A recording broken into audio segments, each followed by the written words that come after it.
আমার হিসাব আমাকে দিতে হবে।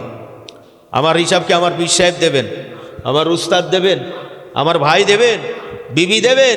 না, আমি আইছি কি একা, আবার যেতে হবে একা, যার যার কবরে। এত মহাব্বতের মানুষ, এত আত্মসম্পদের এলা মানুষ, তাই পর্যন্ত কেউ বলছে যে এই লোক আমাকে এত এহসান করেছে, উপকার করেছে, আমার প্রাণ প্রিয় বন্ধু বা আমার প্রাণ প্রিয় উস্তাদ বা আমার প্রাণ প্রিয় ছাত্র, তা আমাদের দুইজনরে এক কবরে দিও বলেছে।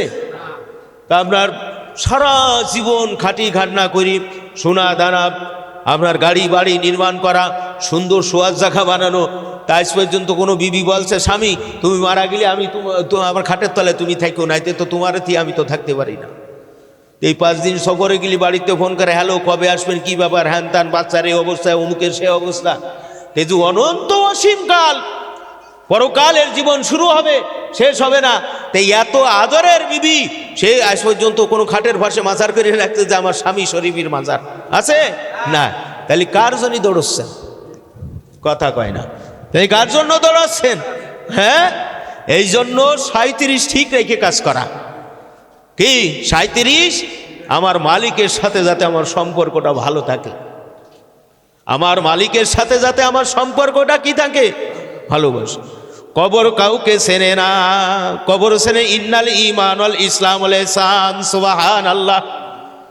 আল্লাহর বান্দা কবরের মধ্যে গেছে, ফেরেশতা এসে তাকে বলছে মান রব্বুকা, বলো রব্বি আল্লাহ। তোমার রব কে? এই কথার উত্তর হলো রব্বি আল্লাহ। আল্লাহর ওই বান্দা বলছেন আমি তো বলবো আমার রব আল্লাহ, আর আল্লাহ যদি বলে ও বান্দা আমার না, তাহলে আমার উপায়টা কি হবে? ওই বলছে যদি আল্লাহ বলে যে আমার না বান্দা, তাহলে আমার উপায় কি হবে? কাজেই তুমি যাও ফেরেশতা, আল্লাহর কাছে জিজ্ঞাসা করো আমি কার। আল্লাহ যদি বলে বান্দা আমার, আমি বলবো রব্বি আল্লাহ, আমি বলবো রব্বি আল্লাহ। এই জন্য কিরামান কাতিবিন ইয়ালামুনা মা তাফআলুন, কিরামান কাতিবিন দুইজন ফেরেশতা দুই কাঁধের পরে আছে, সর্ব অবস্থায় মানুষের কার্যকলাপগুলো তারা রেজিস্টার করতেছে, লিপিবদ্ধ করতেছে। যদি নাকি আল্লাহর হুকুম রসুলের তরিকার পরে জীবনযাপন করা যায়, আল্লাহ পাক রব্বুল আলামিন বান্দাকে কবরের মধ্যে রাখার সঙ্গে সঙ্গে তার দুটো নজর যত দূর যাবে তার কবরটা অত বড় প্রশস্ত হয়ে যাবে। দুনিয়ার জমিনে আল্লাহর হুকুম মান্য করে নাই, দুনিয়ার জমিনে আল্লাহ তাআলার আদেশ নিষেধ প্রতিপালন করে নাই, মন চাই জিন্দেগি করেছে। কে বা সভাপতি, কেউ বা সেক্রেটারি, কে বা প্রধানমন্ত্রী, কেউ বা মুসি, এটা সিনা হবে না।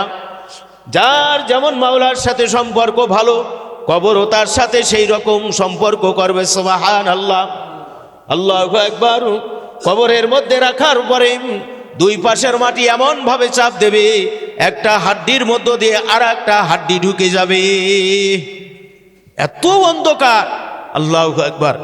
ডানে মাটি বামে মাটি, মাটির বিছানা, উপরের দিকে ছাওয়া আছে, ঠিক না বে ঠিক? এমন ভাবে ছাওয়া আছে। কিন্তু যদি এলেমের নূর থাকে, আমলের নূর থাকে, আল্লাহ রাব্বুল আলামিন ওই কবরকে একেবারে নূরে নূরান্বিত করে দেবেন। সুবহানাল্লাহ। সেখানে কোনো দফাদারি চলবে না। হ্যাঁ, ঘাস ঘুষুনি, ফাঁস ফুসুনি, কুলকুননি, ফুনফুননি, এটা না ওটা, এটা না ওটা, এ ভালো না ও মন্দ, এগুলো চলবে না। ফাঁকা দারাফা নফসাহু ফাঁকা দারাফা রব্ব। নিজেকে চিনতে শিখতে হবে যে আমি কার, আমার কথায় ভুল আছে, আমার কাজে ভুল আছে, আমার এলেমের মধ্যে ভুল আছে, আমলের মধ্যে ভুল আছে। কাজেই আমার বাসা আমাকে আগে বাঁচতে হবে, আমাকে সংশোধন হতে হবে, কু আনফুসাকুম হতে হবে, ঠিক না বে ঠিক? নিজের নফসকে, নিজেকে জাহান্নাম থেকে বাঁচাতে হবে। এইটাই আপনার সবচাইতে জ্ঞানের কাজ, বুদ্ধিমানের কাজ।